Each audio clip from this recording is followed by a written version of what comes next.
વડોદરામાં રક્ષાબંધનને લઈને એસટીનું ખાસ આયોજન છે। 23 થી 29 ઓગસ્ટ સુધી વધારાની બસો દોડાશે। રોજ 50 વધારાની બસો દોડાવાશે। અમદાવાદ, સુરત, રાજકોટ, દાહોદ રૂટ પર આ બસ સેવા રહેશે। કુલ 1200 વધારાની ટ્રીપનું આયોજન છે। દરરોજ 2500 થી 3000 મુસાફરોને વધારાની બસ સેવાનો લાભ મળશે। રક્ષાબંધન પર્વ નિમિત્તે વડોદરા વિભાગ દ્વારા एक्स्ट्रा बसों संचालन हाथ धरवामां आव्युं छे, जेमां तारीख 26 ना रोज 30 बसों तेमज 27, 28, 29 ना रोज 50 बसों तेमज 30 तारीख ना रोज वधारानी 30 बसों संचालन हाथ धरवामां आव्युं छे, जेमां मुसाफर जनता गोधरा, दाहोद, बारिया, मोडासा, लुणावाड़ा, संतरामपुर, राजकोट, अमदावाद, सूरत, भावनगर अने अमरेली तरफ वधाराना स्थळों पर एक्स्ट्रा बसोथी संचालन हाथ धरवामां आवशे। रोजनी नियमित शेड्यूल उपरांत आ वधारानी एक्स्ट्रा बसों रक्षाबंधनना पर्व निमित्ते वधारानी दौड़ावानी होय तेमां जाहेर जनताने सौने लाभ लेवा हार्दिक आमंत्रण छे।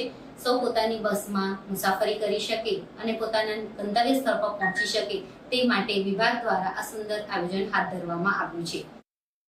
रक्षाबंधन पवित्र तहेवार ने लईने एसटी विभाग द्वारा नवी पहल करवामां आवी छे। कही शकाय के वडोदरा शहरना सेंट्रल डेपो खातेथी 50 वधारानी बसों जे छे ते रक्षाबंधन तहेवार ने लईने दौड़ाववामां आवशे। महत्वनी बात है कि जे रीते तहेवारों ने लईने एसटी विभाग द्वारा एक सारी पहल करी है। जे रीते भारे भीड़ जे जोवा मळती होय छे तहेवारों ने लईने एसटी उपर, त्यारे आ एसटी बसोना वधाराथी मुसाफरों ने मुसाफरी करवामां घणो सहयोग जे छे ते मळवा जशे। आपणे केटलाक मुसाफरो छे तेमनी साथे ज वात करीशुं। शुं कहेशो, रक्षाबंधननो तहेवार आई रह्यो छे, વધુ બસોની આયોજન કર્યું છે, કેટલું યોગ્ય રીત છે? બધું સારું રહેશે। રક્ષાબંધનનો તહેવાર આવ્યો છે એટલે એક્સ્ટ્રા બસો મેલી છે તો બધાને સારું લાગશે એમ અને મુસાફરી સારી રીતના કરી શકશે। એસટી વિભાગ દ્વારા જ્યારે આખું આયોજન કર્યું છે તો ભારે ભીડ જે થતી હોય છે તહેવારોને લઈને, તો તે ભીડમાં પણ ઘટાડો થશે? હા થશે ને ઘટાડો તારે। જે રીતે એક્સ્ટ્રા બસો અત્યારે મૂકવામાં આવી છે તે રીતે મુસાફરોને કેટલી મુશ્કેલીનો સામનો કરવો પડતો હોય છે જ્યારે ભીડ થતી હોય છે, કેટલું આયોજન સારું રહેશે? તો સારું આયોજન રહેશે।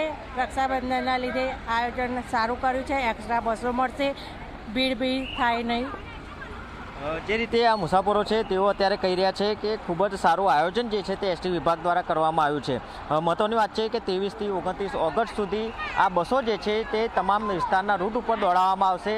જે રીતે એસટી વિભાગ દ્વારા આયોજન કરવામાં આવ્યું છે, મુખ્યત્વે અમદાવાદ, સુરત, રાજકોટ, ગોધરા સહિત જે તમામ વિસ્તારો જે છે તે વિસ્તારમાં બસોનો રૂટ જે છે તે નક્કી કરવામાં આવ્યો છે। તહેવારોને લઈને ભારે ભીડ જે છે તે બસોની જોવા મળતી હોય છે, ત્યારે ખાસ કરીને સેન્ટ્રલ ડેપો જીએસટી દ્વારા કહી શકાય કે વડોદરા સેન્ટ્રલ ડેપો દ્વારા આ એક અનોખું આયોજન કર્યું છે। 50 બસો જે છે તે દોડવામાં આવે છે, જેથી કરીને ભારે ભીડ જે છે તે નહીં થાય અને મુસાફરોને પણ સહયોગ સારો મળી રહેશે। કેમેરામેન મુકુંદ દવે સાથે જયંતિ સોલંકી, જી મીડિયા, વડોદરા।